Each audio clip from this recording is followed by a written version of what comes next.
so it is starting. This is a public meeting, so we may have some mic issues. We have one mic that's portable, so you may have to wait a second before it gets to you. I think Leah did say get your box lunch if you want to eat now or as we go through. Did you say you didn't mind as they want to? No, yeah, I don't want to keep them from the food. Yeah, and so we'll, I need to get yours, you want to be. Any questions? The big thing would be the mic. You'll want to wait, and I can try to get it to you. If you want to speak that way, we can hear it. I do want to thank Justin and Jeremy for their willingness to go through another strategic plan or roadmap, and then also a huge thank you for Leah and her willingness to try to help us through all of this. So a lot of credit goes to her. And then back to you guys, thank you for your willingness to go through this again. It has been several years, and I think this is going to be a very good exercise for us. Justin, anything? Good. Jeremy, good? No, I mean, this is second or third time we've done it. So this will be the fourth time, so some of you probably experienced a couple of them. For those who haven't, this will be a good opportunity for you to think about Warsaw's future and what's important. As she goes through a lot of stuff, you'll see a lot of the things that we talked about 6, 7 years ago now, and some of the work that was done to accomplish some of those things, and then some of the things that we need to do a better job at. So it'll be a good opportunity for everybody to kind of see the road that we've gone down, and see what direction we need to go in the future. Thank you, Jeremy. Leah, really appreciate your help. Of course. Thank you. Well, thank you for being here. I'm excited to be working with you guys to create the new strategic plan for 2026. The idea here is to set achievable goals for the next 4 years. The strategic plan will serve as a home base as issues and ideas arise for the future. So either you or whoever and future council members can ask themselves, does this align with the strategic plan? So this will set a good foundation for everyone.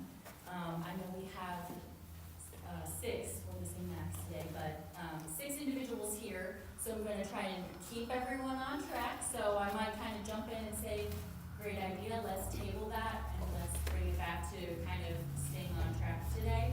But first I kind of wanted to start with an exercise with everyone. So on your agenda sheet, you'll see 3 spaces at the top. So I want you to answer this on your paper first, no discussion yet. 10 years from now, a resident says, living here feels, what 3 words or short phrases would you want them to use? Go ahead and write those down. Wait a minute. I couldn't read your lips because you want. Oh, that's okay. So 10 years from now, a resident says, living here feels, write 3 words or phrases on that sheet of paper where it says ABC at the very top. So you want us to put an answer to A, B, and C? Correct. One-word answers or short? One descriptive word, answers? a word, a short phrase, something like that. Living here feels.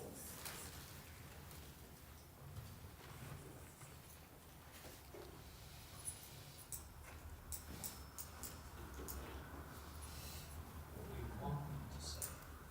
Yes, think of your vision, what your constituents might think.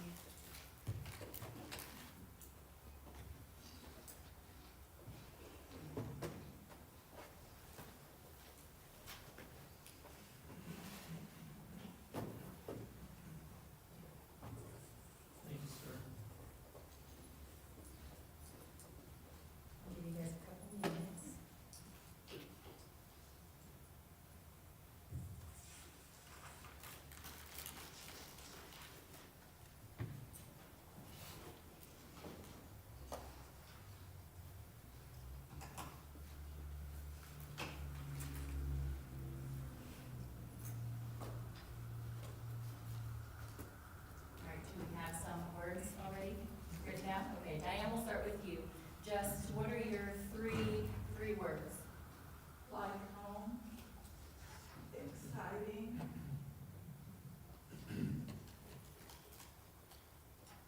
Uh-huh. interesting. Okay.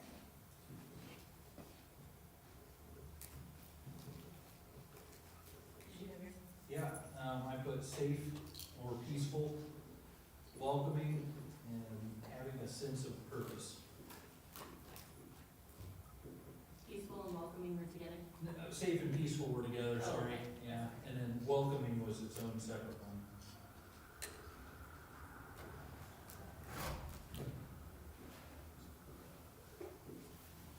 Welcoming, what was the last one? Having a sense of purpose.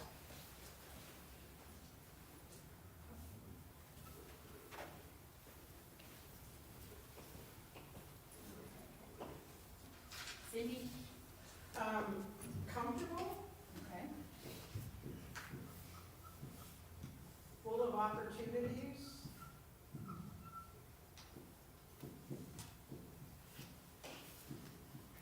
Okay. I guess I also had like home, which is kind of That's same good. as comfortable.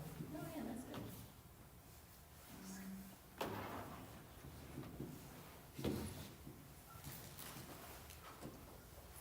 Okay.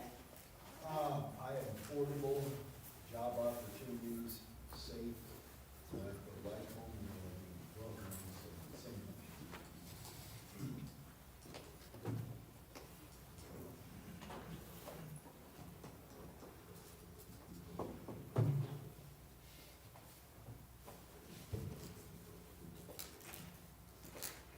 Didn't know I'd be doing a workout today too. Okay.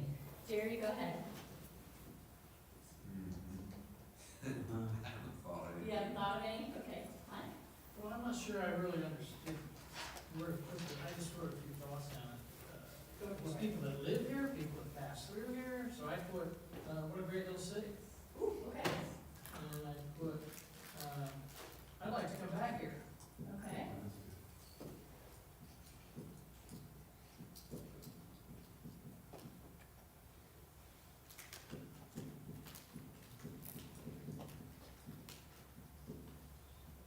Jerry, you think of any, or do some of these kind of match well with yours? You know, I've lived in this city for 85 years. It's been a good city for me. And my family, I think it's all been good for us. I had no objections with it. Okay, you like these? Yeah. Looks good to Good me. for family, good for family. Okay. Great place to raise a family. Great place to raise a family. Okay. Leah, Jerry has lived on Lake Street for quite a few years, and the city of Lakes, for me, related to what everybody said, especially Mike there at the end, I'd like to come back. I'd like people to say our motto, City of Lakes, and then, boy, I'd like to live here. I got an opportunity to work here, and there's all kinds of things to do and the play part of it. And I've always loved, a former mayor once said, the hand of Jules Verne. I think what Josh said, progressive, boy, these people, it's progressive, but also the feel of Mayberry, it's home, it's just a nice place, and doesn't seem, I think, what was it, great little city, did I hear that? It feels like it's a little city, but it's a great little city, so that'd be my reaction. So this is good. So this is the first part of it, and I wanted to do this because, again, we have 6 different people who probably have 6 very different ideas, but a lot of what we have here are ideas that are the same. So I'm going to kind of take some of those and keep them. So we'll keep it like home. We have opportunities, has purpose. I like opportunities. Safe is good.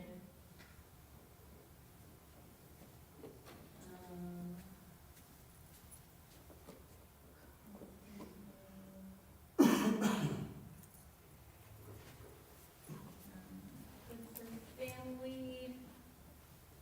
We'll keep that affordable. Okay, all right, so next,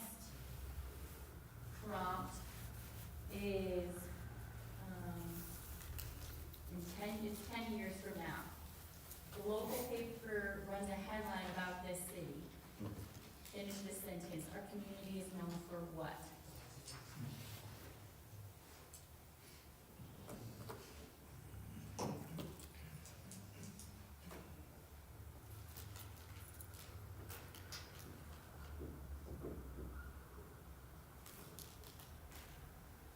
Home of Jeff Gross. That's right, yeah. A statue on every street corner. Or at least in front of City Hall. Yeah.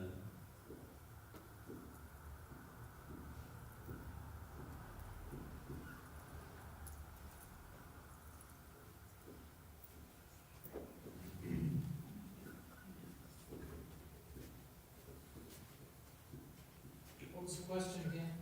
In 10 years from now,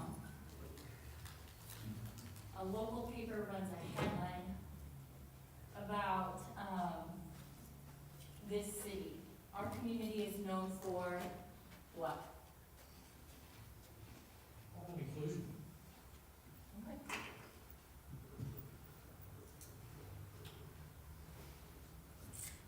Being friendly. Friendly people. Jerry, you have anything? Well, it's been a great place to work as far as I'm concerned. I worked at the same place for 45 years and retired. What would that headline read like? I don't know. Great place to work? A great place to be Jerry. Yeah. Great job opportunities. Yeah. Job opportunities?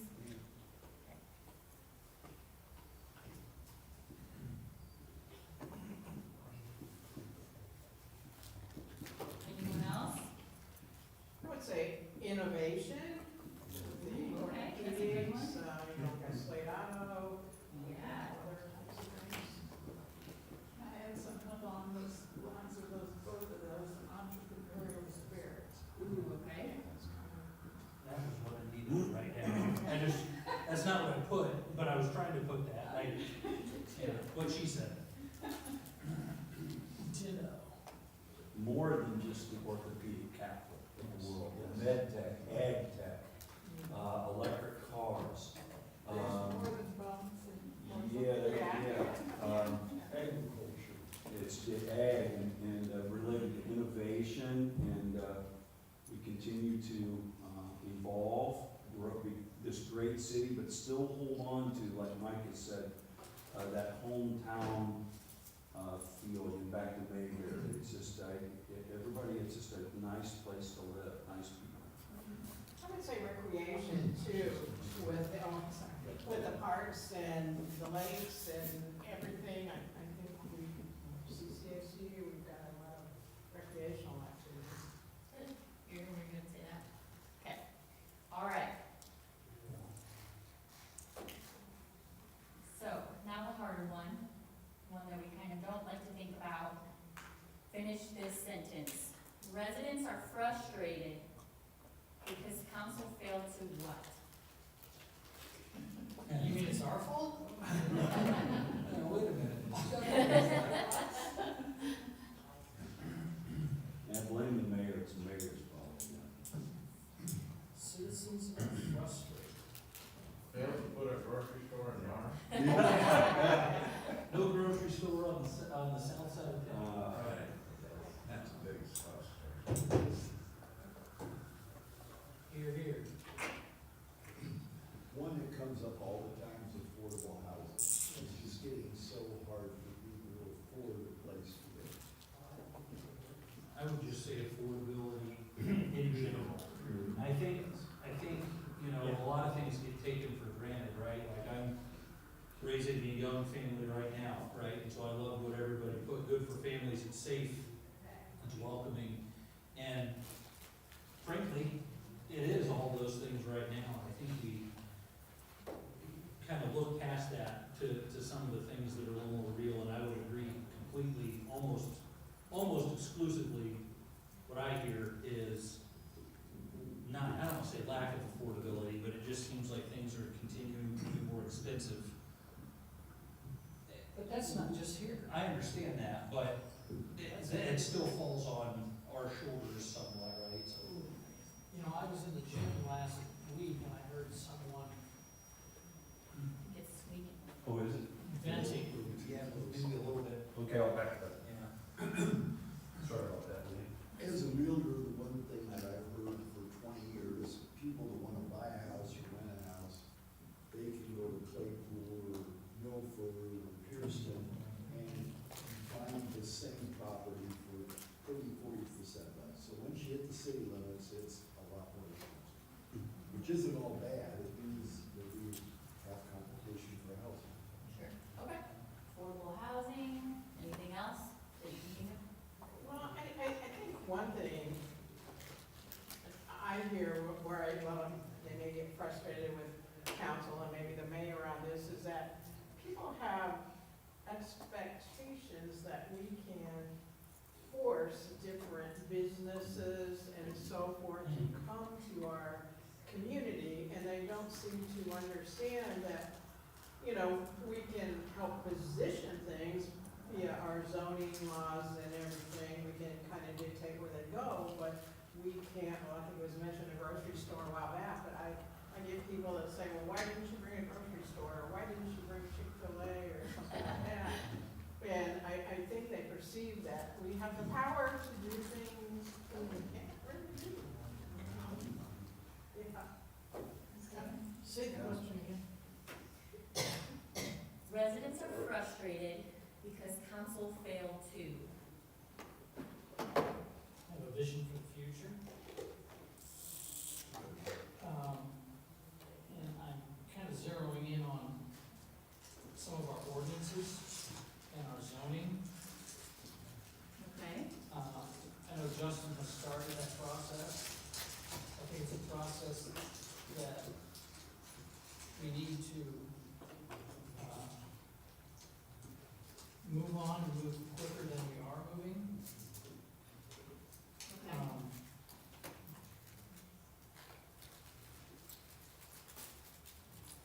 We've got to have a vision of who we are, where we're going to go, what we Okay, good. And I don't agree with this, but I hear it all the time, fail to keep them informed. Okay. Or there's nothing to do. Yeah. I heard that last week. Crazy. There's nothing to do. And this was from an adult. Nothing to do, well, that's a good question. Nothing to do about, nothing to do, what do you mean? There's nothing to do. There's theater if you want it. There's physical activities if you want it. It's not all in Warsaw. My wife went cross-country skiing today. She drove someplace out of the city, but it was available, and she took advantage of it. And it wasn't that far away. There's, you know, yeah, there are things to do, but you have to take some of the responsibility yourself to do it. But I think some of our zoning ordinances, last council meeting, Justin was helping, we were helping him, he was helping us, updating some of those, and they were 50 years old. Mhm. And in some of the places that people want to build or change, can't because of the zoning ordinances. I think we really need to review some of our Zoning. Okay, we can keep that in mind. All right, so here's where we kind of narrow everything down. What are some 3 or 4 things that are your top 3 or 4 ideal, best possible outcomes here? If you could achieve any of these in the next 4 years, what would you, and I'm gonna tally them, so we'll just start with Mike and we'll go down the line. Pick 3 or 4 of these on the board. 3 or 4 to do what? 3 or 4 best possible outcomes for Warsaw. Does it feel like home, it's exciting, it's safe, it's affordable, anything basically in the blue or green, and I can read them if you can't read them from there. 3 or 4, Well, I think job opportunities. okay? I'm the right third one. And I think that would go hand in hand with full of opportunities, so those are the same. Okay. Mhm.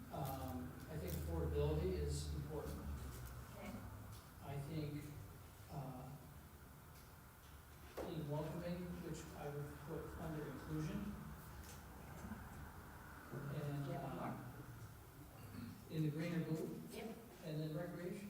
all right. Jerry? Well, we like our homes. We've lived in the city of Warsaw now for 70 years, my wife and I. And we moved around a couple times, but we've always had the availability to doing that. And of course, we both had good jobs, Okay. and she had, and I did too.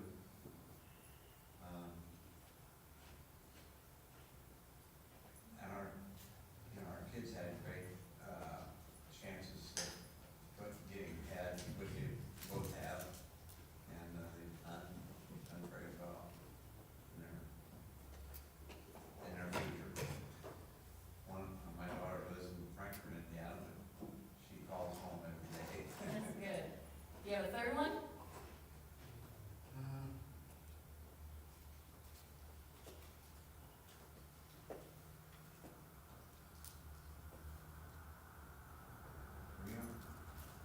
It's okay if you just have two. I think people can be comfortable here in this town if they want to be. You want to pick that one? Do you think that's an achievable goal for us in 4 years to make Warsaw comfortable? We haven't really detailed that out, what that actually looks What like. does that mean? Whatever you want. Different for everybody. Comfortable is like home. I mean, that's really. That's, yeah. I agree. I would agree with that. Okay, Just wanted to hear it. Innovation, entrepreneurial spirit, because I think if you have that, it'll create great job opportunities, so I wouldn't pick great job opportunities, okay. I'd pick that instead. I like that. Safe, even though it already is, to remain, I guess. Yes. Yeah, and then, yeah, more recreation's a good one. How many is that, 3? 3. Do I need to do more? Only if you want to, just one more. Okay, one more, yeah, like home or comfortable, whatever. Or actually, I take that back, go affordable. Affordable? Yeah, I changed my mind. Okay. I'll give you 5. There you go. Diane? Life home, full of opportunity, Is like great job opportunity wise? No? Okay. because I want opportunities for careers, for art, for education, for Okay. innovation, entrepreneurial spirit, and recreation. All right, and then we'll sneak back, Cindy? Okay, well, I'm gonna look at inclusion along with keeping residents informed, like including, stepping up a little more to Sure. make the community feel like they are included, in some of the, maybe not decisions exactly, but as far as what's going on. Okay. Innovation and entrepreneurial spirit, Okay. and, I think affordability.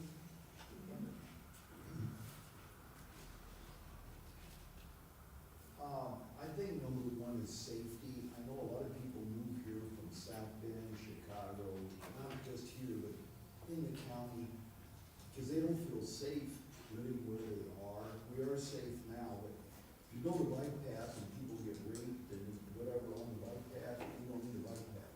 It has to be safe. So I think that's number one. Affordability is very important because if you can't afford to live here, you're gonna move. Right.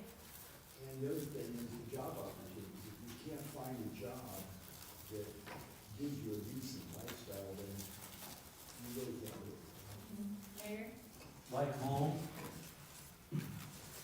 remember half of our budget's emergency services, and then I think it's safe, think of proper planning, whether it's a bicycle path, infrastructure, all that, it's just a safe community to live in, it's like home, and then I like the full of opportunities that Diane said, people feel like live, work, play, I have an opportunity, in all 3 of those areas, so that'd be my 3. Okay. All right, so we have narrowed it down pretty good. Inclusion, that one's up there, but it's got the least full of hopefully now we have a better understanding, given, the 6 of us here, 7 of us, kind of where we want to go and base all of the rest of our decisions kind of moving forward and our visions. Does it refer to, or does it include feeling like home? Does this decision make Warsaw safe? Does it make it affordable? Does it make it full of opportunities and things like that? So now we have a good base to go and build off of, rather than just kind of, flying by the seat of our pants, I guess. All right, so in your packet, in the 2017 strategic planning, what time do we have, 5:30? We're good. Growth management is the first one, I believe. You don't, is it in that binder thing? Yes, yes.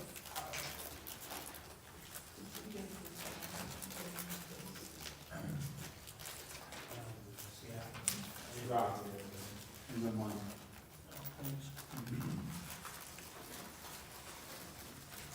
All right. You know, that you write that, so it's in the back, but I want you to have it, look for now.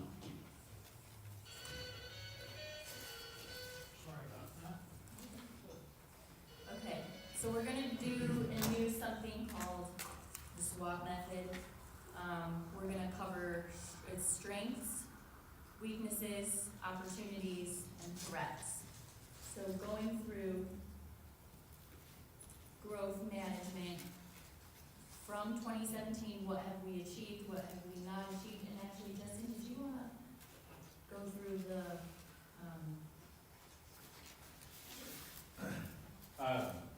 So I just wanted to give the council a quick snapshot, do you have the map? A quick snapshot of the growth. Now, this isn't just the last year, but this is some of the residential development that we have around the city.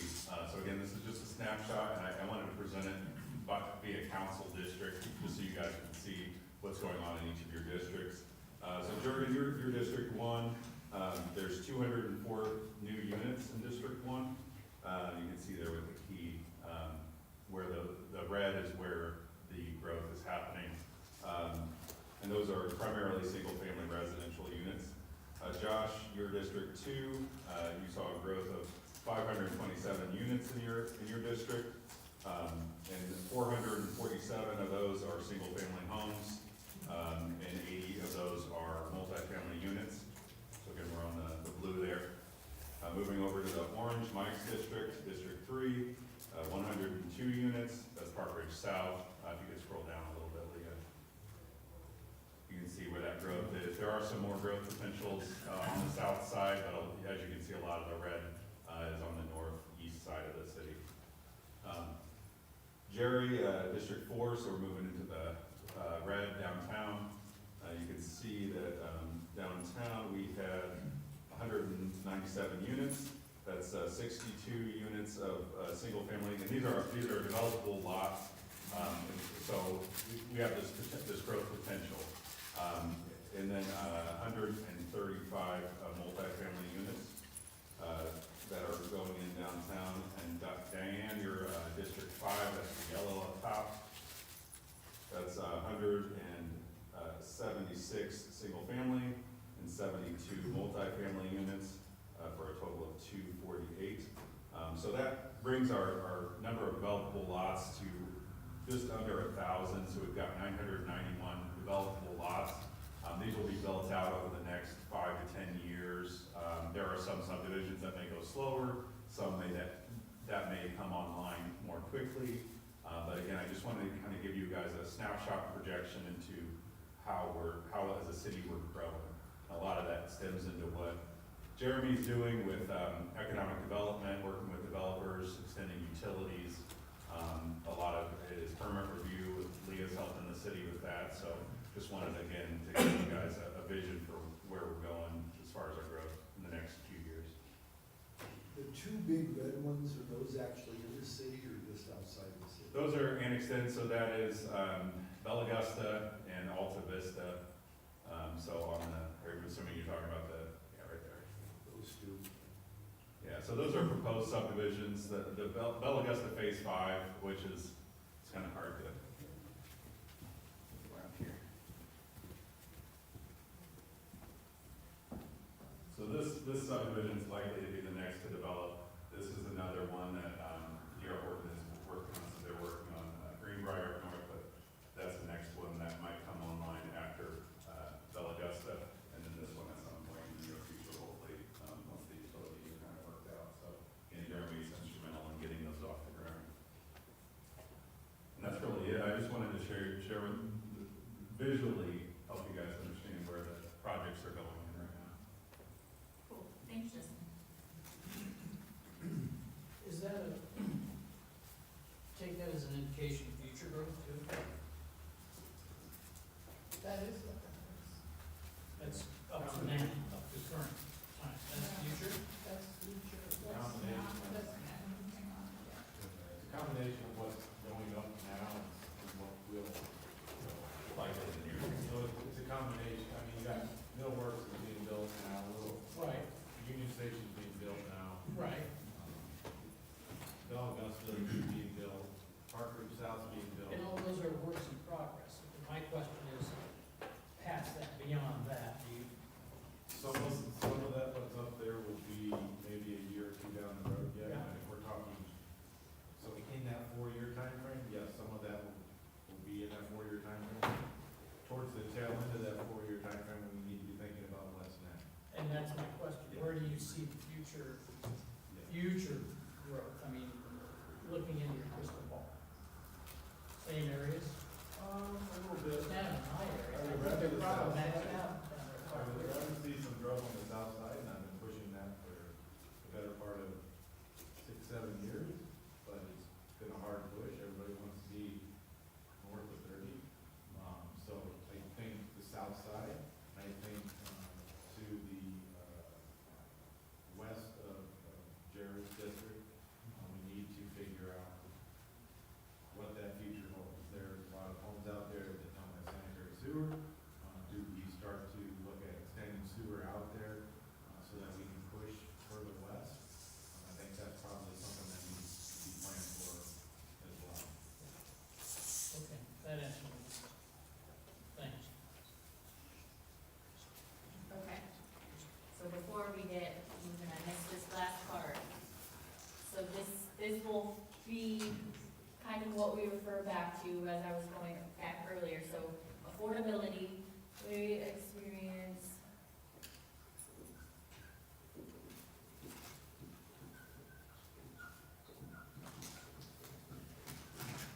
affordability.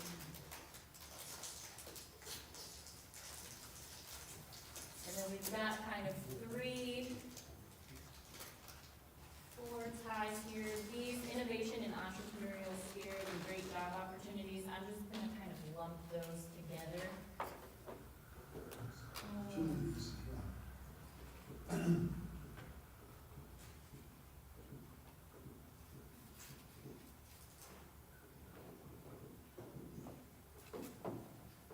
Job opportunity slash growth.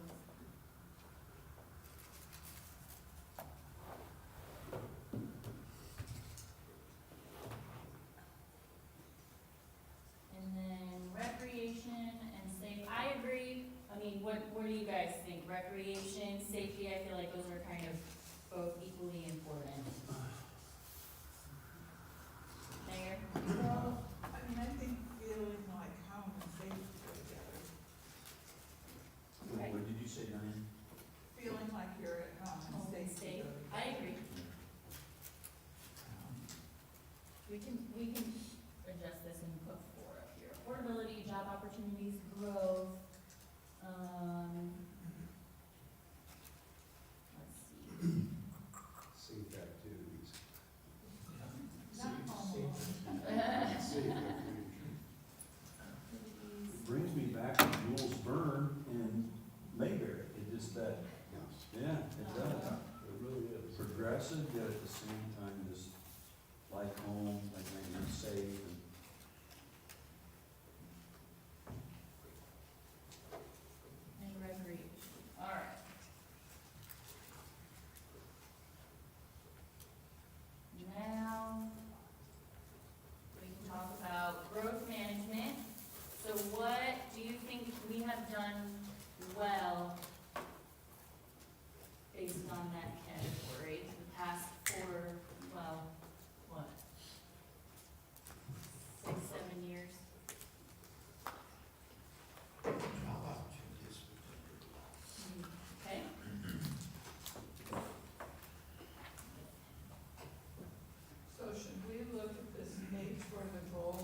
weaknesses, what about our growth management?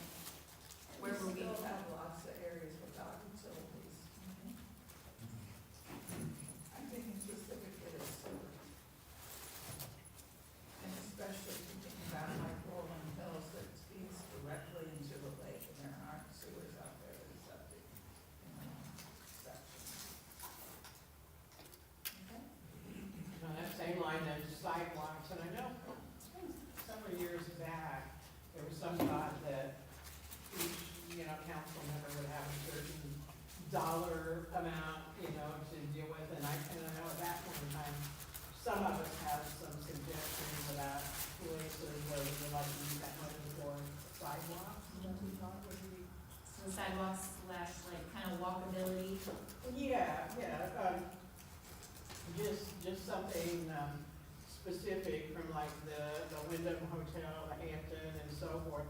Sidewalks maybe on one side or the other there, because I see people walking in the street to go down to like the drugstore, or while the Penguin Point was there, they used to walk down to that, so. That's a good one. Anyone else on weakness? Okay, let's go to opportunities. So where do we see opportunity for growth? Well, I was just In gonna this say that, and I already mentioned it, that reviewing the zoning and land use for discrepancies and trends. I think we have them in our minds, but we haven't done it formally. Like Jeremy probably has it on his head. But as a council, and I was gonna say that Jeremy's done a good job of utilizing annexation or wherever we can do it. Of course, the laws have changed since we wrote this plan. Any other opportunities to grow here, improve? I would say walkability could be an opportunity as well. Sure, yeah. I would classify all those things under infrastructure. You can include that, they can overlap. I'll write that down too. Infrastructure. Keep investing in our infrastructure. Okay. All right, any threats that you see? The laws, Laws, yeah. the laws about annexation. The county not wanting to take responsibility for the airport. That's a definite for me. This one might be a little unique, I guess, but, discernment for the right opportunities. I think we have a million different things that we could choose to spend our money on, but maybe which ones are the most important, or to focus our dollars for each year. Hopefully this kind of helps steward us in the right direction, but I think that's good. Anything else for growth management? I wrote down on my back here, that we have too many players looking at development. Like, we've got the Winona Avenue corridor store, we've got the Arts District study, we've got the foundation housing studies, we've got the Buffalo corridor study, we've got the Main Street studies.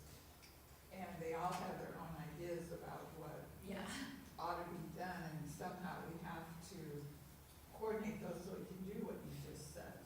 That was kind of what I was talking about. Yeah, that was something I had noticed too, that there's so many different fingers in the pie. And everybody's advocating for their pet project. Yeah. Okay, so if you could narrow that down, what would you say are the top two maybe? Of projects that you would wanna work on? Like, we need to coordinate efforts. I mean, that's a huge, Okay, so coordinating efforts. yeah.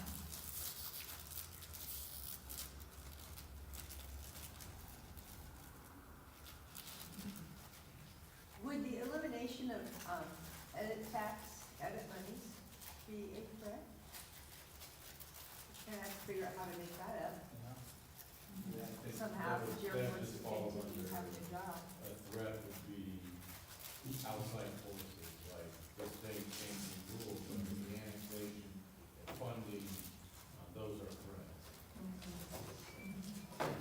think the biggest threat is other communities having more to offer, or more to dangle, or more to give, that a developer isn't super loyal, or a factory owner's not super loyal, or whomever. They want the best opportunity, the best deal for them. I think the real threat is other communities having more to offer, being more to offer, so, you know, maybe the electric car manufacturer's a really good thing for the community, possibly because we attracted them here. Maybe having affordable housing for young people, and they want to work close to where they live, and having the ability to offer people tip money or tax abatements or whatever may be something that's a threat if other communities are willing to do a lot more for people that want to start a business or start a development or start whatever. I think that's our biggest threat, is being out-competed by other communities. Staying competitive, and able to attract the investment, whether it be commercial, industrial, or residential, not staying competitive would be a threat. Yeah, I like that. Yeah, I would agree with that, because I had a letter a few years ago from Whitney County asking me if I would put my business over there, and they had some interesting little concessions on rent and different things like that. And I would add to what Cindy and Jeremy said. As a former business owner, I always found it much more effective to retain a customer than to try to attract a new customer. It's more expensive to try to bring in a new customer through advertising, or, it's more work, but if you can retain, it's cheaper. So I think it's incumbent upon the city to try to retain these businesses and industries that we have. I mean, there's constant chat about, this company moving, that company moving, laying off. It's really imperative that we try to do what we can to retain what we have. That's the next one, so we'll In get there. addition to, We'll get there. But like you said, if the people like it, like you, they put the word out to everybody else, and they may bring in some of their friends to join you, or what, that's where you got your business. so my 2 cents worth, I take that affordability and I put that into retaining businesses. I don't know, I'm off course here. I don't know what the council could do really about affordability, other than keep the jobs we have, keep the companies we have, bring in. Well, there's a lot we can do, or there's a lot that we can do to create, and that's a lot of what we've been doing.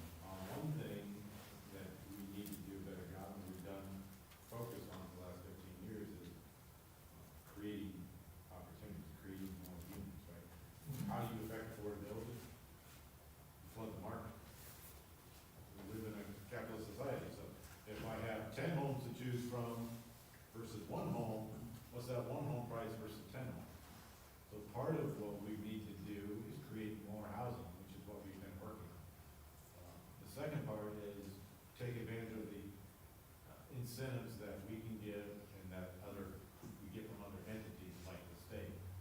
When there's affordable housing programs and projects, we go after that money to create affordable housing. When we created the 2 residential TIF districts, we did that to keep housing, creating new housing opportunities that we can impact the value of. So there's a lot you can do. Some of it's out of your control, like we can't control the cost of wood, we can't control the cost of asphalt, but we can control the cost of development to a certain extent through those TIFs and through incentives, whether it be through the state or other grant opportunities. And then we can control the amount of product that's on the market. We can push and incentivize to create more product, which then will have an impact on the affordable side. The I think what Cindy and Mike both said, listening to the people who are already here is important as well.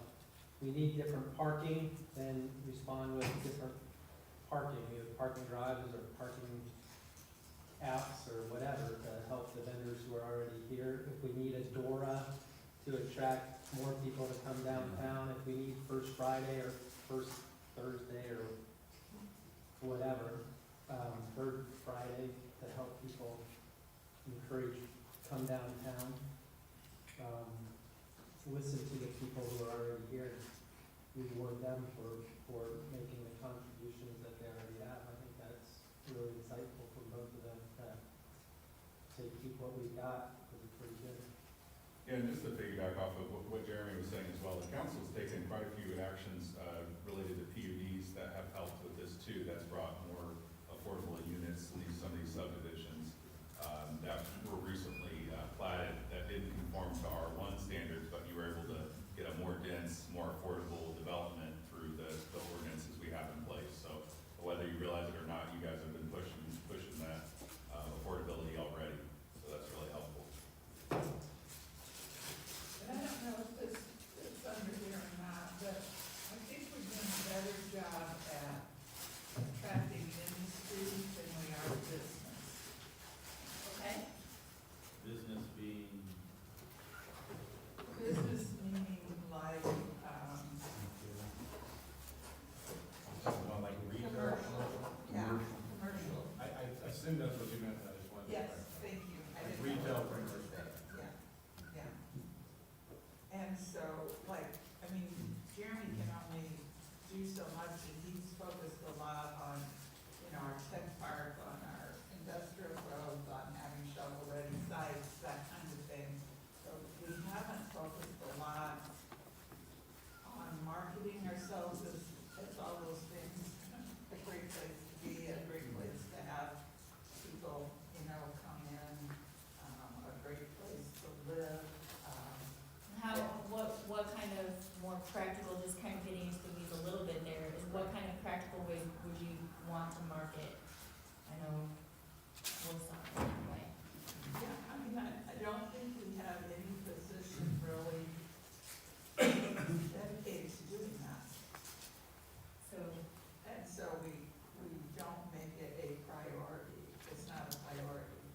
And, go ahead. Well, kind of, yeah, piggybacking off of that, you know, I hear all the time, like Chick-fil-A or Cracker Barrel won't come here because it's too small a market. And I think we have to market ourselves as we are more than the 16,000 people that, you know, is our population. And I think a good example is Texas Roadhouse, which is a big national company. I'm telling you, New Year's Eve, they had 200 people on the wait list there. So I think some of these companies could come and do well here, but we need to make them understand that we're more than 16,000 people. Yeah, I think, like bringing Thompson Thrift and to the north, and Jeff probably remembers this, but that was the most scary time for me to stand up to Charlie Smith and say, if we don't start planning, we're just gonna have a lot of Dollar Generals, Family Dollar, Family Tree, you know, if we don't start planning. And we started out with Kohl's, and it took off, and now people come from all over northern Indiana to come to this Kohl's. You know, and so then, when we were able to get TJ Maxx to anchor on the other end, then just started, you know, bringing that in. wait till Hobby Lobby opens. Yeah, and that was part of, like, that was a good example of working on, you know, attracting business growth. Yeah. There was a lot of incentive to that. Yeah. So a lot less than what they originally wanted. Yes. Took a long time to get to the point where we could afford it, but you're absolutely right. Some of that's probably gonna be out of our control, but positioning ourselves, I think what you're really getting at is positioning ourselves to try to be as competitive as we can. Yes. We can't make Chick-fil-A come here, God knows I've tried. Yeah.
thread from them is, well, we're building up the indie market first. Well, how many damn Chick-fil-A's do you need in Indy? 75? When you put the 75th Chick-fil-A in Indy, you're gonna go outside of Indy? Like, is that, so that's a challenge for us too, because we're not low-hanging fruit, so that's something we have to figure out. And some of that's marketing and targeting and trying to sell that story. Mixed a little bit on retail strategy, but I think that selling our store well enough, maybe we need to either push them to sell it harder if they're gonna keep taking our money, or we go somewhere else. I've had a couple of conversations with some other entities that do similar, and maybe we switch gears and give somebody else a try. But I think the takeaway is, that is something that's still important, and something we still need to strive for. The other side of Thompson Thrift originally came in, developed, had plans to develop, they've since backed away. I'm actively trying to get the remaining property from them and put it in the hands of somebody who will develop retail. They're done, they're not doing it anymore. I think they went back to doing multifamily, and they've been actively trying to sell it, and they're selling to people we don't want. Trying to sell it to a medical, and we don't want medical there, we want retail. Right. So that's. I mean, Target wanted to come in there at one point, but they wouldn't really work with them, so. Yeah, Target. But, yeah. Target's history's up and down, and honestly, they're probably, if we were to have had a Target, it would probably be 2 or 3 years from now when we'd have an empty store. Because they're in that market where it's real competitive. And, you know, Kmart, you saw what happened to Kmart. Target's probably the next one to, maybe not make it out. So I'm not sure Target's our goal, but retail opportunities is our goal. So Jeremy, it's kind of, to me, it's kind of like the chicken and the egg maybe a little bit, right? Where I think we've done a wonderful job marketing ourselves is that we've got a ready-made workforce, right? For skilled labor. We have engineers, we have, quality people, we have, supply chain, build, anybody you want in that regard, you can go find them and take them from another place and employ them. So eventually, right, if we get enough of those people and we continue to grow that market, we're gonna need more houses, which we're already at that point. And then if we get more houses and more people move into those houses, then too, wouldn't our retail strategy kind of organically strengthen? Yeah. I mean, Everything, like, planning and land use planning is like a tripod, right?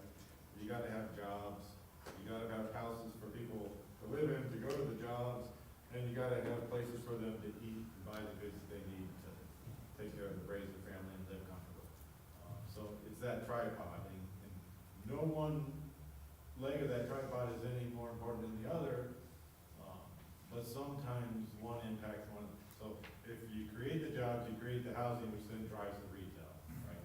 So we've been in this circle, we're creating the jobs, the tech park, we've added well over 500 jobs in the last 5 years out of the tech park. We're creating the housing, we've got 1,000 units that we're trying to put up in the ground, and now we've been focused on trying to sell that narrative. And especially Slate, I know we've been pushing, selling Slate on retail strategies, we've got 2,000 jobs we're bringing in the next 3 years. Between AutoCam and Slate, there's well over 2,000 jobs that are gonna be added to the employment base in Kosciuszko County. That should drive some retail growth, and that's the narrative we're trying to sell. Now we just have to be successful at it. Would you agree, excuse me, with Slate, AutoCam, all these companies, with 2,000 jobs, we could easily grow by 5,000 people in the next 10 years? And that's gonna drive everything we talked about. Yeah, so for us, right, we want to try to capture as much as that 5,000 people as we can. Are we gonna capture all of them? Some of them. But our objective is to capture, if we can get all the way up to 5,000, great. How do we do that? Create housing, create retail, create recreation, entertainment. So those are all the things that we're trying to do to make sure that the 2,000 jobs we're bringing in, they come here.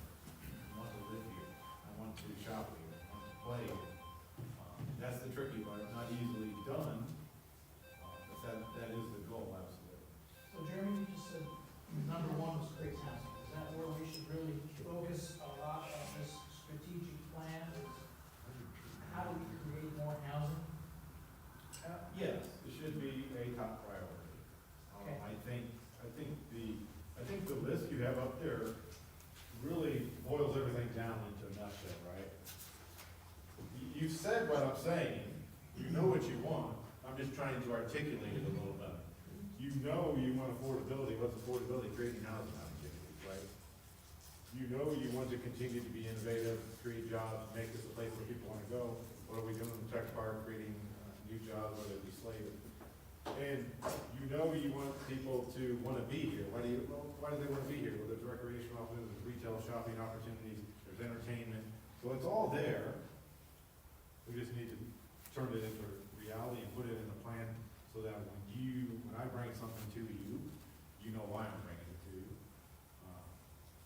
And that's some of what we did 7, 8 years ago now, maybe 10 years ago. Doesn't seem like it's been that long. It has.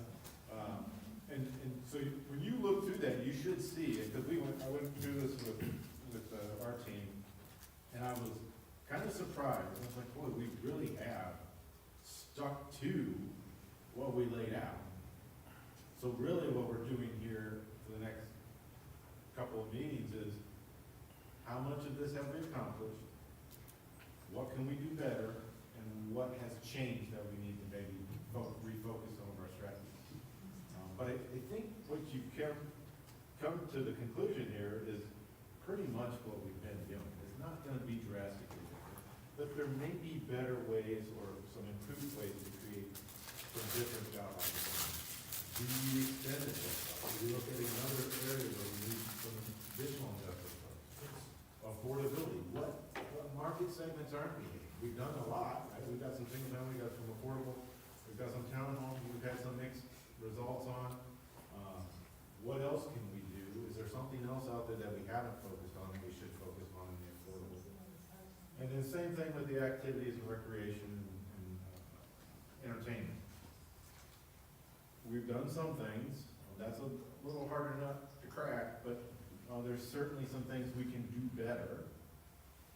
And there might be some things that we haven't looked at that we need to look at. So that's, this exercise is really to boil those things down and recreate the plan, refocus what we've done well, what we can do better, what we need to do in the future. Question. And this kind of, well, it's on this category, but also goes into business attraction.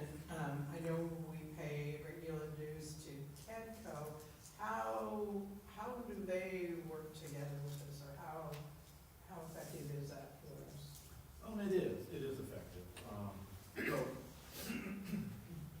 that goes back to maybe a Nell Lynn hit earlier. Sometimes things are a little bit out of our control, so we have to play the game. The state does not contact me. They only contact the LEDO. That LEDO is kept. The state has it set up that every county has an economic development person. That's the only person they're talking to. They will not talk to Jeremy Skinner. They don't care about Jeremy Skinner. They go directly to that LEDO. So whether we like it or not, a large bulk of what gets fed to us comes from the LEDO. And they do a good job. I'm not saying that they don't. I'm just saying that's the structure Indiana has. So that's the game we're playing. And beside that, they do. We do have, Peggy coming in, Peggy and her team, we've had a good relationship since they've been here. And I was talking to them last week about a potential industry looking at Warsaw. So the communication's good. They're doing their job that the state has created for them, whether we like it or not. That's reality. So it's important that we continue that relationship and continue to make it better, work at making it better. But that's focused on industry, right? Yes, for the most part. Yeah. It's not that it doesn't have, but for the most part, That's it's, the kind of leads we're gonna get from them. yes. Yeah, you're not gonna get like, Yeah, and that's where I think we're missing, we don't have that same. But no, you're right. no, it's up to communities to create that for themselves. There's no state entity that goes around looking Yeah. for, where's the next Kohl's or where's the next Chick-fil-A? Yeah, I guess sometimes I get frustrated because we don't really get that much in the way of updates on what GEDCO does do for us. And I know several years ago when George Robertson was there, I kind of walked in one day and said, I were gonna wanna open some kind of industry or whatever in Warsaw, what would you give to me? Like, do you have a listing of buildings? Do you have a listing of opportunities? And no, they did not. But not too long after that, I think, you know, some of you council members may remember, he started sending us every month or every 2 months, you know, some of the contacts and stuff like that that they had made. So I guess that would be something I would wanna look at in business retention, expansion, attraction, whatever. Maybe updates from them on, you know, things that they've talked to, or maybe channel through you. Yeah, I think that's something they would be more than happy to do, quite frankly. And it could be, now Mayor, my 3rd year, it could be, I need to do a better job of communicating with you. When it comes to KEDCO, Jeremy and I formally meet with leadership once a month. Ian formally meets with them all the time. I also sit on their board, and so does Jack Wilhelm.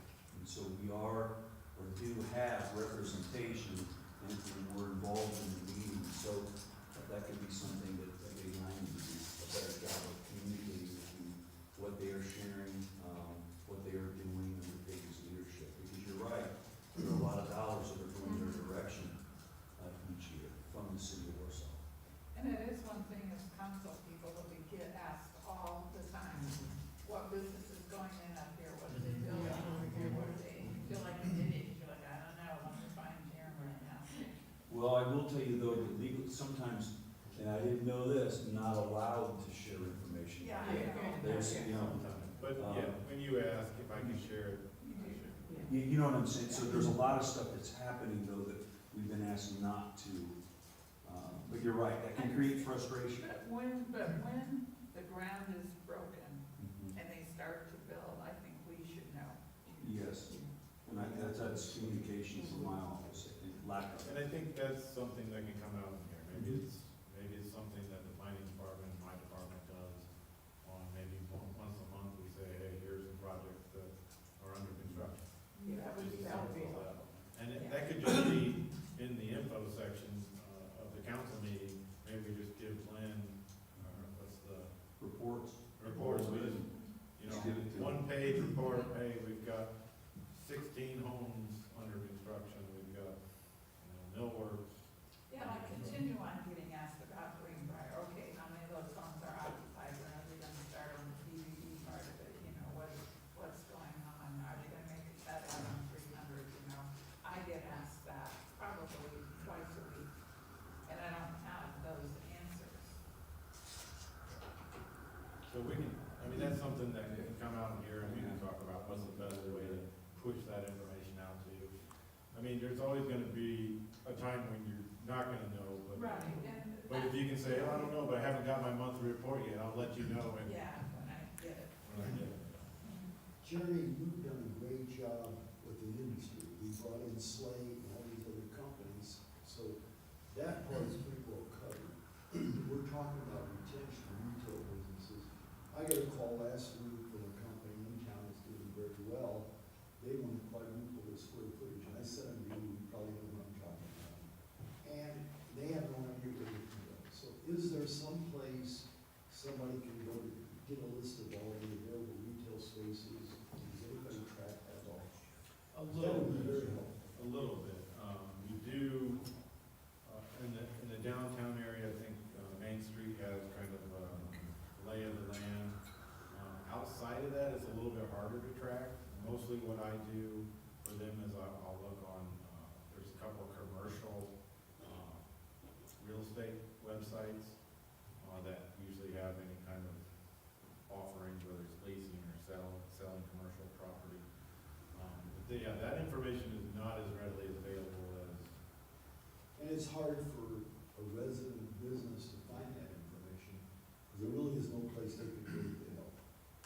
There really isn't outside of real estate. Right, you go to a real estate agent, Yeah. a lot of places aren't listed. Well, a lot of times you don't want to show your hand until, so I get it from their perspective. And so the easiest thing is to send them to me, and then I can try to help them in the back channels to say, hey, yeah, I think this is an opportunity for you.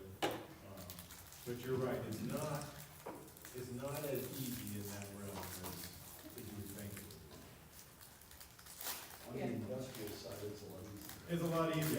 because everybody loves high-paying jobs, right? Like, but our state has websites, we have websites, yeah, so it's a lot different ballgame. So, since we're on this topic of housing and parking and business retention and expansion, and what else you have there? Marketing ourselves and staying competitive. We have, as you identify, we have some partners, CATCO, Chamber of Commerce. One partner no one has mentioned that I think plays a really important role that was not addressed in this strategic plan. And I'm wondering if maybe we shouldn't somehow address it in the one that we're working on now, is the camp. They play a really important role in our community. You know, we can't do it all. We need a working partner in the county that perhaps can share our vision. So is that something we want to put in here, or is that left for another document? Or No, I think that's what we're talking about, right? There's some, what did we do well, what did we not do well, what do we need to do that we haven't done?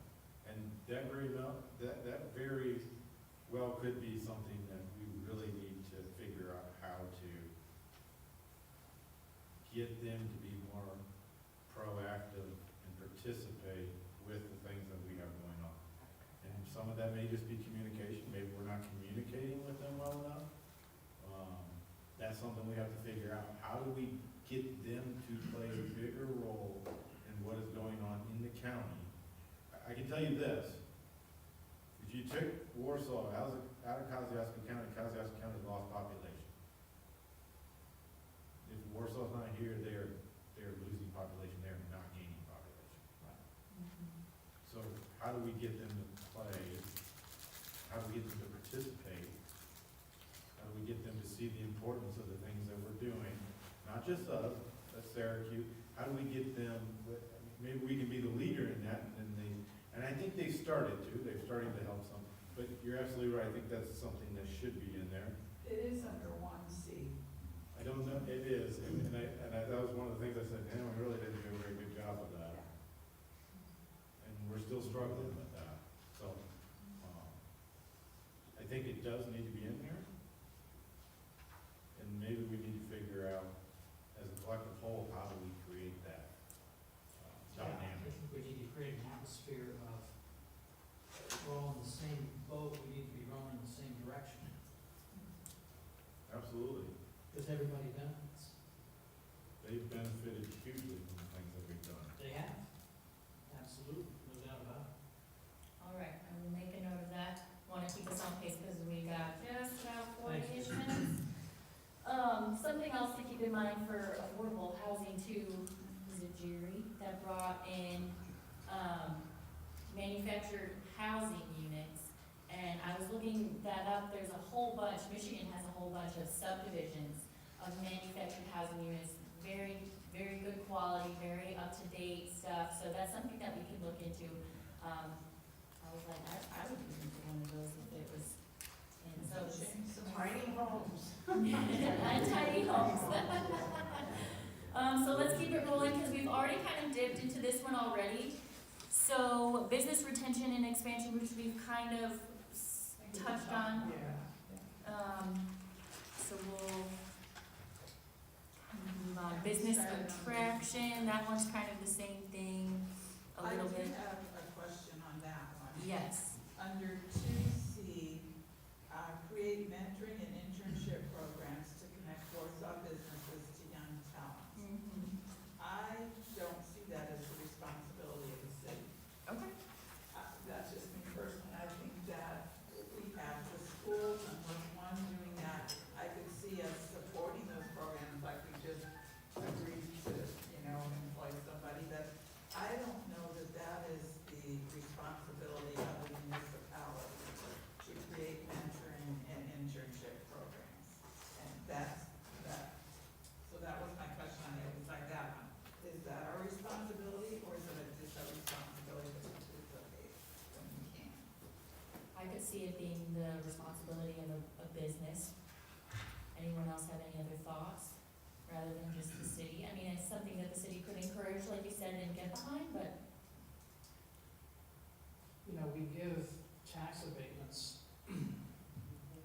for creative jobs, basically. Maybe we could have some kind of incentive for corporations to do something like that if we feel it's important. I don't know that it is, I think what Diane was saying, I think you're right. Maybe it's poorly worded in there, maybe it's not create, maybe it's support the creation of it. Yes, it Like- was the creation of. Like, we're not, you're right, we're not, we'd be working with outside entities to create those opportunities, wouldn't be us creating them. Working with the school, So working with partnerships, Microtech, partnering. partnering with Yeah. Well, it's not only a school, it's Grace College too, I mean, Grace College. they have the people, I a would lot of say- businesses Ivy do Tech. too. ITT. Ivy Tech. Maybe the wording just needs to be support, not the word create. Well, yeah, partnering, I don't know if, I don't think Grace has this, but at my school, when I went to college, I was a part of College Mentors for Kids, and we worked with low socioeconomic students, and we brought them onto a college campus and had them participate in different programs and games and stuff, because what that does is it increases their chances of going to college, because now they've been on campus, and so they're more likely to go to college and then stay in that area. So that's something that we can think about too. But again, that's Not the cities, not the right, city. right. I don't think, No, I would agree. yeah. Okay, anything else, weaknesses in, strengths in, our business, attraction, weaknesses, opportunities, threats?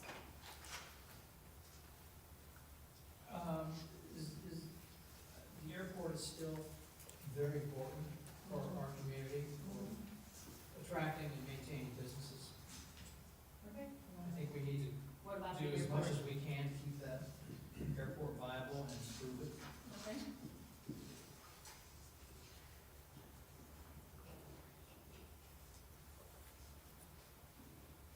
It's in this first plan, but I don't think we need to, we don't want to overlook it. Don't wanna, yeah, we can keep it on there, we can.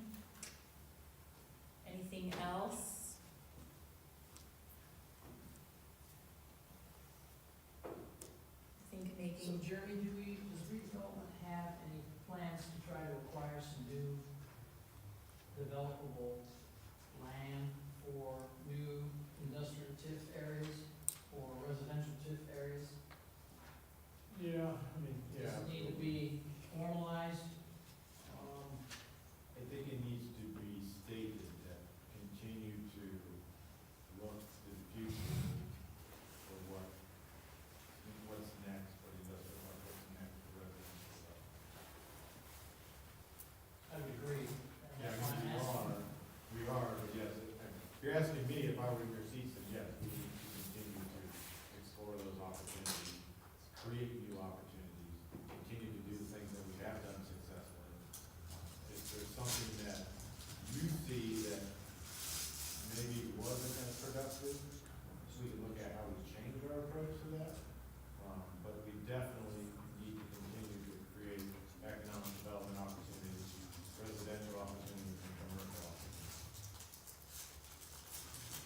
and I think it's important to understand or have the vision for it too, that as, when you go someplace and it isn't vibrant, it isn't aesthetically cohesive, like if you just have a city skyscraper over here and then you have historic hometowns over here, you're like, what is happening? When you think of a town that you really like, Zionsville, Holland, Michigan, Winona Lake, it all has a vision and you can see it, and that's what attracts people, and then the people frequenting those places attracts the business, and so on and so forth. And so I think also having that in mind is you wanna keep it looking nice as well, you don't just want to have whatever, but that's more focusing on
Move on to the next. Yeah, over and over and over. And I know Larry doesn't like the idea, but if we don't allow all of these young people that are we want to live in the apartments where Owens was, we wanna purchase townhouses, we wanna do stuff. If we don't allow them to walk their dogs on the sidewalks through things, they're not gonna wanna live there because it's not friendly. And they have dogs instead of kids at this point. You know, when they're starting out in their careers, they're not buying family homes, and they don't wanna do, lawn work, and they don't wanna do stuff. They wanna be out and active and moving around, and they wanna take their four-legged friends with them, and we are not friendly at all. And I go into other communities, and every business has water bowls out in front for the dogs, and they have the toileting, they've got the bags so people can pick them up, and, you know, there's places where the dogs can go to the bathroom downtown without causing World War III. You know, there's just, we are not friendly at all to the kind of people that we're saying we want to attract to our downtown area, that we want to live there, that we want to come down and shop, that we want them to come down and eat.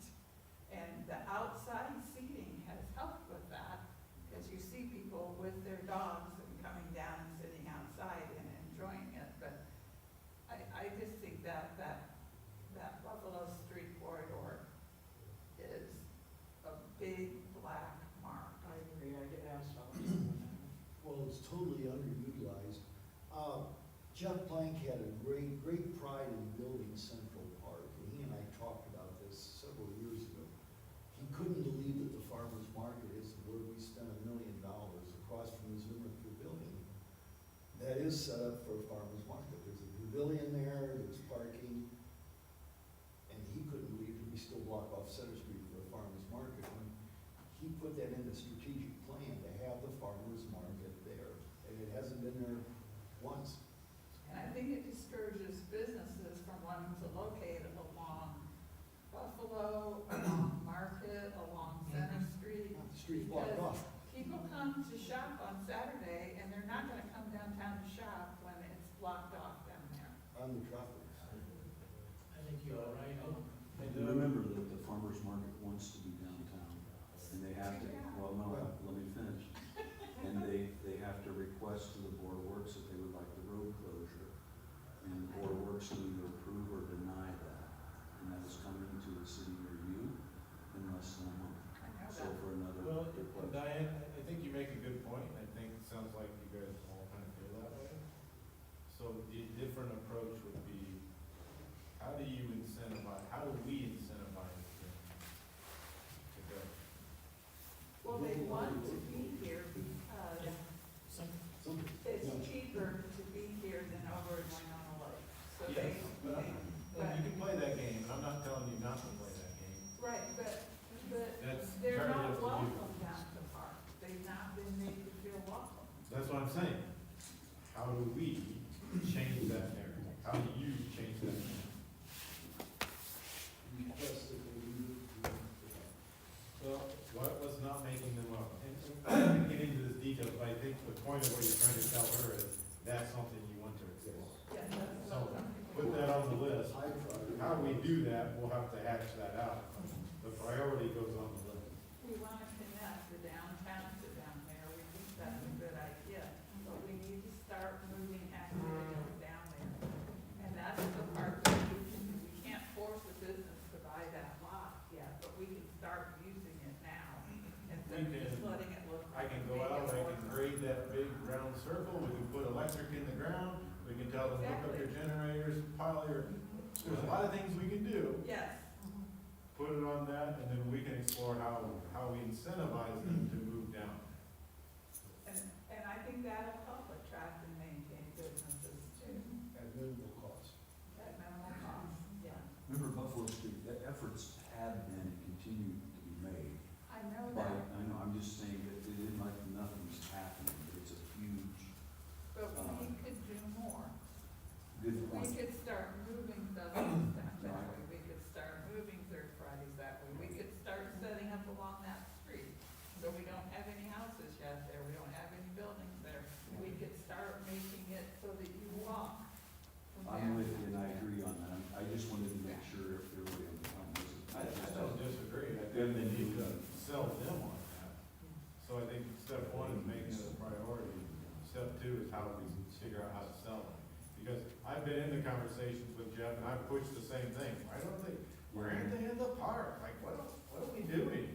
I use the farmer's market, and they talk to me right now every other week, the head of it does, but I'm pushing because, Well, historically, the farmers markets wanted to be downtown, the 2030 plan, that Main Street put together, a lot of stakeholders there support the farmers market being downtown.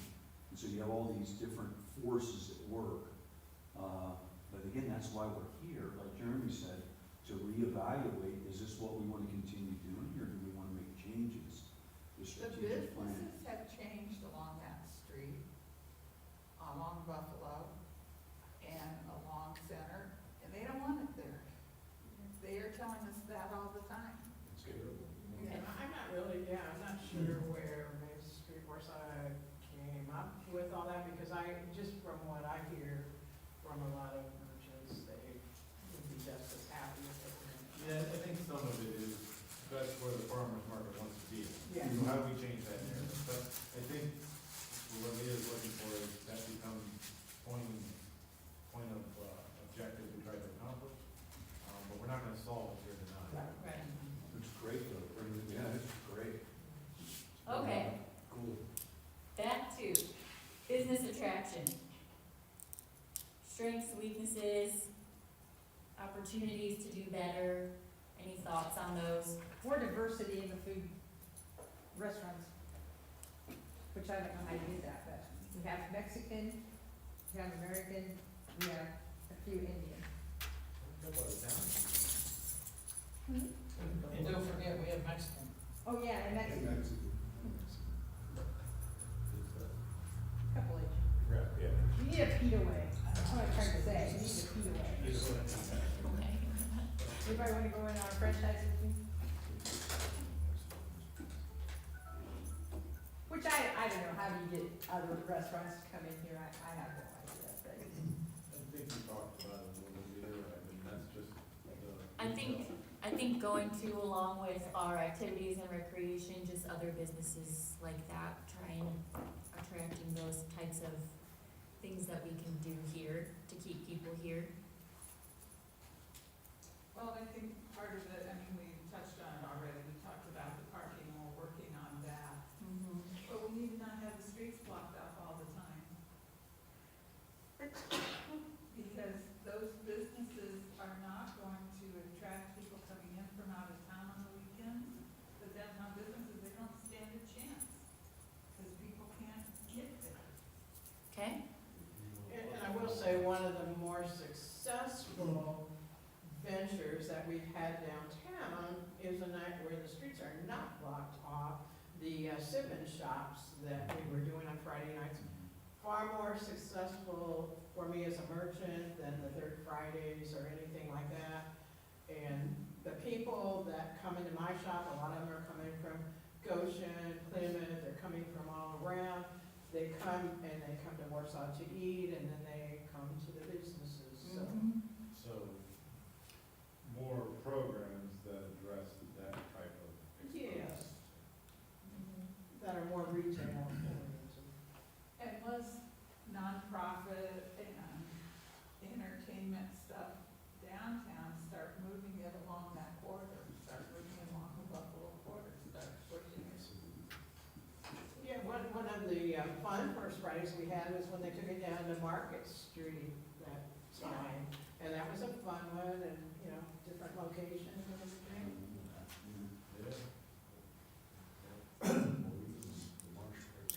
Any threats to be aware of? What outside,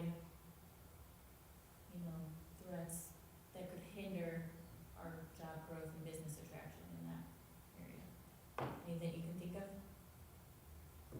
We have a lot of service offices downtown, which then take up space from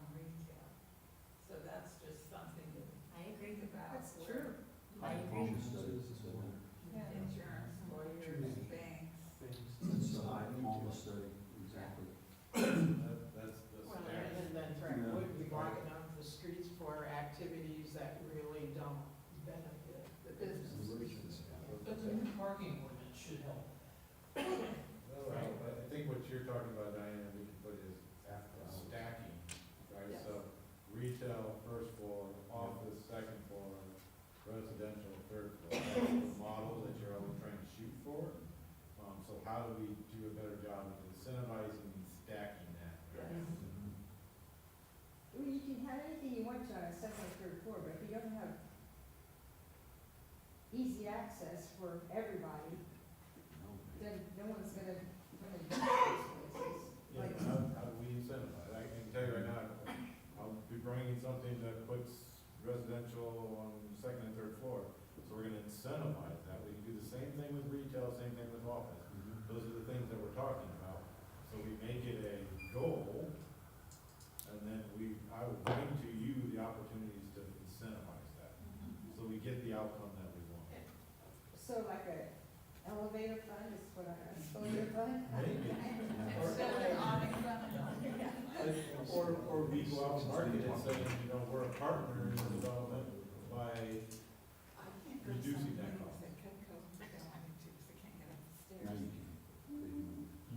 Yeah, they can do it first floor, go ahead. All right. I figured it. Anything else on business attraction? Anything more goal-oriented that we can hit in the next 4 years? You wanna focus, I mean, later we'll talk about downtown.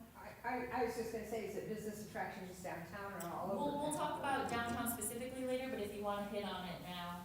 Oh, no, I don't, I just. The year we did a lot of pop-ups, and then some of those actually became businesses. Yes, they did. And we haven't done that for a while. And so, Like pop-up. yeah.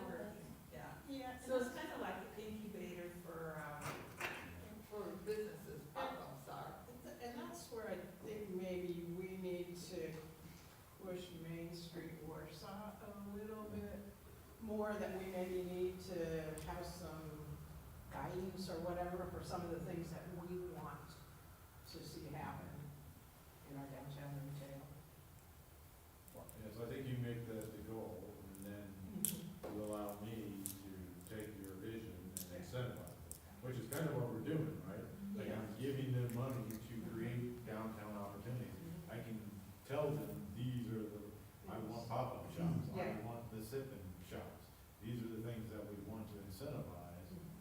We can use our funds to incentivize those opportunities. Yeah, so that's kind of what Josh was saying in the very beginning about strategically using what we have. Yeah. So it's like leveraging grant dollars, only leveraging our funds to create the outcome. Yeah. So what Diane said earlier too, we have to do everything we can, a threat, to listen to all these forces. Cindy just mentioned Main Street, these stakeholders that are telling us what they want. We have to figure out while we're here, the strategic plan, what have we heard? And what are we willing to do? And make sure that this is a very good, I know it's always fluid, updated document, so all of the other stakeholders can see what is the public sector, the government, the county seat, what are we seeing?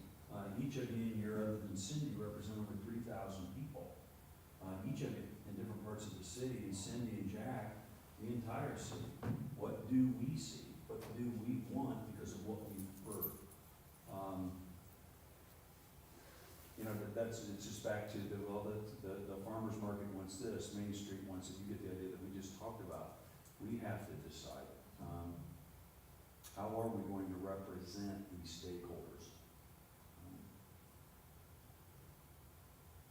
If you had a bunch of business people, downtown business people in here, they'd all have different ideas. I think the first thing on this strategic plan roadmap is when we get the new parking stuff in, is we're gonna have to educate, because I know it's gonna really deter a lot of people from coming downtown, because they're not gonna understand it. And I don't care what age you are or where you're from. People just aren't gonna understand it. I don't know how to get that education out.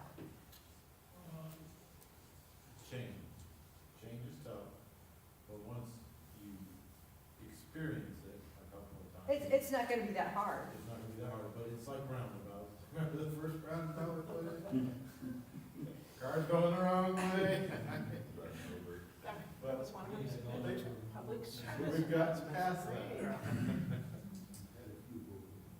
Yeah, we got past that because people have never been in a roundabout before, but people have never left. I was asking, People never use the parking. Yeah. I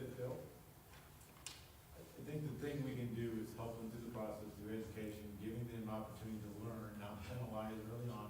The mayor knows, he's putting a program in place that's going to teach, and is not gonna go out and start penalize. Right. It's gonna be a learning curve, we know that, and we're geared up to work through that. And I think doing that is going to make people less fearful. We're not coming out with the handcuffs and gonna arrest you on day 30 because you still haven't figured out. They're gonna be very patient through this process, but it's gonna take a bit of time.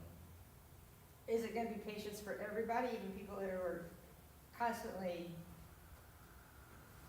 violating it and know that there's something new coming out and know that something new is going to be coming out?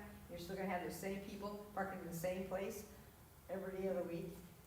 Yes, Are they gonna have any leniency? I think, I'm not gonna speak for the mayor, but I think, that's he's top government, so he knows you take the good with the bad. So for that first ramp up, yeah, you're probably gonna have some people that are gonna take advantage of it, and they know better. But at some point, that ends. You're gonna allow the ramp for the people, we're getting a little off topic here, but Right. there's a learning process to that, but I think the mayor and Justin have done a good job of structuring it so that learning curve is there. And people are gonna take advantage of it, yes. But you deal with that until the time comes that it's done.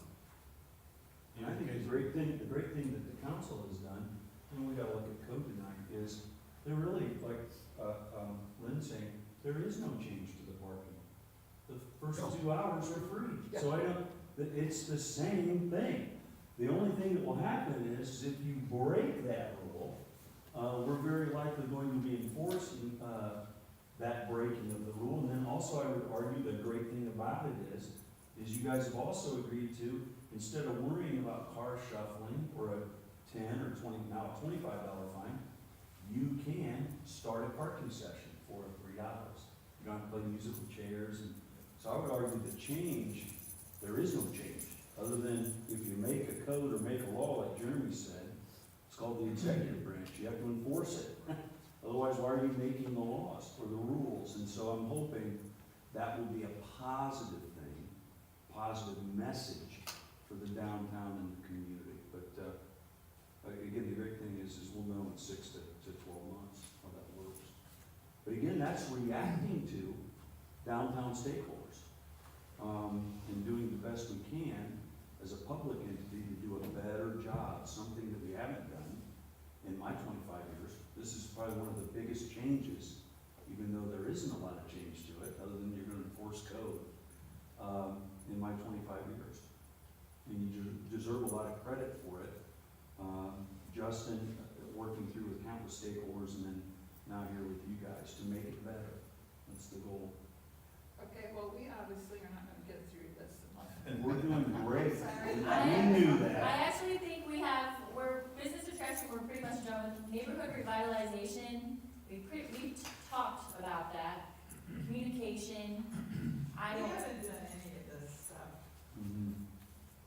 which part? We haven't created neighborhood maps, we haven't promoted neighborhood unity, we haven't promoted public input. Well, I don't think that's, Market Street's an example of one that has been pushed a little bit further than others. I've seen some drafts of the neighborhood plans, but I think you're right, Diane. I think for the most part, there's a lot of specifics in there that we might not have gotten to. That was that was born out of the comprehensive plan. We did, the Market Street was the first one, and we were going to take that on and do others. That never really materialized in a way. I mean, we did some offhand. That kind of goes back to what Cindy had said earlier. There was a time where we had talked about giving each district a pot of money. Right. And we did the same, it was in one conversation, would give a pot of money for projects and create neighborhood things. We did not do a very good job So if that's still something that is high on the list, it needs to be reiterated in this plan and a better model for how do we accomplish it. And my question is that really germane anymore? I mean, I don't know. do we have that many identifiable neighborhoods where people are gonna get out and wanna gather? Are they mostly in the surrounding around the downtown area? And then as you go out, like where I am, you know, you have all these developments and all these, you know. We had the Market Street neighborhood, we had Lincoln.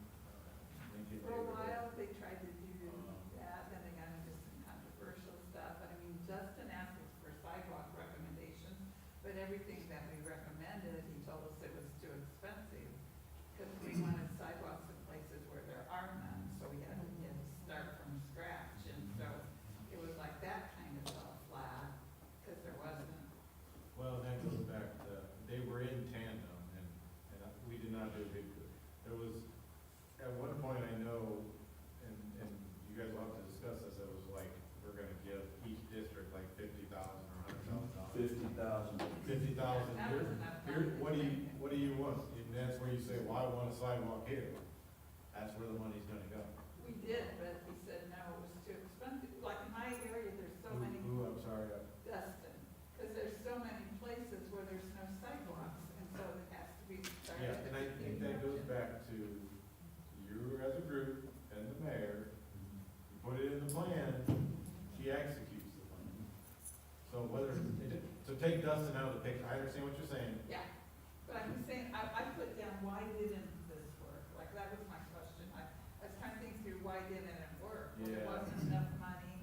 We don't all have equal types of areas. Districts are different. And there would be Yeah, the challenges districts are so different, you too know. with the topography even, like it may look like a simple straight shot, but Yeah. if the grading and there's a drainage swell against the road, it might cost way more to put a sidewalk in one And area. at that point, I had like all of the lakes, and they don't have any sidewalks, and people Yeah. wanted them, but It was probably a combination of a lot of things. a lot of You things. take 5 districts or 6 districts, you split them up into pots of money, you don't get as much as taking that money and putting it into one project. Right. And to that point, I have in my list here for this meeting, I drive on frontage road occasionally, as we all do. I see people walking on Yep. frontage road all the time, and there is no sidewalk. I see people walking on 15 all the time, And I think it's we totally need out of our hands to there. take those pots of money, put it in one pot of money, and maybe for the next couple of years, pick a project. And identify Maybe that's a what we project do, like maybe. Yeah. 15 or frontage road, 'cause Or maybe. I saw people But walking on frontage road. how much today. did it cost to do the Lincoln Street? 3.5 million. Yeah, Grant Street and Lincoln Street, it's not cheap, Big bucks. it's not cheap at all. Yes, that's, And then, that's an end-up project, so take that with a grain of And a lot of salt. work by you. I mean, some of it comes down to, I think what you're saying makes a good point. I think if it's something you still wanna look at, you put it in there. How we accomplish that, whether it's every year one district gets the pot of money, and then you rotate that, or maybe 2 districts get $100,000, and then you rotate that. I mean, that's up to you guys and the mayor, and, but then you can incentivize one project from your target project, and we can put that on the map. If we're doing it in-house, with our crews, then it becomes more feasible to do a little bit bigger, a little bit more than if we're bidding it out. Once you start bidding it out, then you get into some different. I think that's the best thing. Yeah, I just don't see we made any progress on this goal, except maybe number 3. Yes. Owner occupied housing standards, rental unit registration, and code enforcement. We have pushed that up with hiring another. Code enforcement has gone quite, yes. I Yeah, mean, so, and changing how we're doing everything, I think we're addressing that one finally. Well, But the we rest don't of this have, neighborhood revitalization, I don't think we don't have a rental registration, do we? No, because the state changed the rule. We're about 50% through, and then the state, Okay, yeah, you probably don't remember, but. no. This, I hate to be the party pooper, but you guys, this has been great. We knew that you were gonna need more time. getting the ball rolling. Lena's done just a good job to get all of us together, to get us thinking about where we've been, what we did think, and then maybe, boy, here the last 20, 30 minutes especially, where do we want some changes and new direction? We're down to about 5 minutes, and then I need to stop, because we gotta get ready for the council meeting, the desk and all that kind of stuff. But Leah, knowing that you have about 5 minutes, is there anything else you want to say to preface for another meeting? What would you like to say the last 5 minutes here? Yeah, I think just looking at what we have gone through and then what the other categories that we still have to go through, read through it again, kind of really write down what are your top priorities now that we have these things in mind as our primary goals as a council. How do the things that we want to change and grow in, how does that meet these standards? Then we can come back in March, probably, that March 2nd. I won't be here the 16th. So we can go through it again and have just maybe a little bit more of a detailed outline of kind of what our goals can be then. And then I can take that back with Jeremy and Justin and kind of create that new draft strategic plan. Then we might meet again after that, it depends, and then, we can kind of say, okay, yes, this is what I want. And I'm happy to meet with you guys one-on-one or with Jeremy and Justin and kind of talk about things in detail a The little bit groups more. of 3 have been successful, like we've done elsewhere, so more bottom line is, Leah, I'm interrupting you, sorry, is there are going to be more opportunities for us to keep talking informally, and then have another formal meeting here soon, probably in March, just to keep plugging away at it. It's so good. We What to do 4, do. 5, and 6 on March 2nd. Yes. Yeah, that'd 4, be 5, a good 6, idea, yep. yeah. Just great, and, we'll be able to get our thumb on it, but I think we just need more time. Leah, Justin, Jeremy, thank you. Yeah, could we take a second to thank Leah for putting all this together? Leah, thank you. Yeah. Really good. All right, everybody get out of your chairs, stand up, we're moving tables, all right? Thanks for your patience.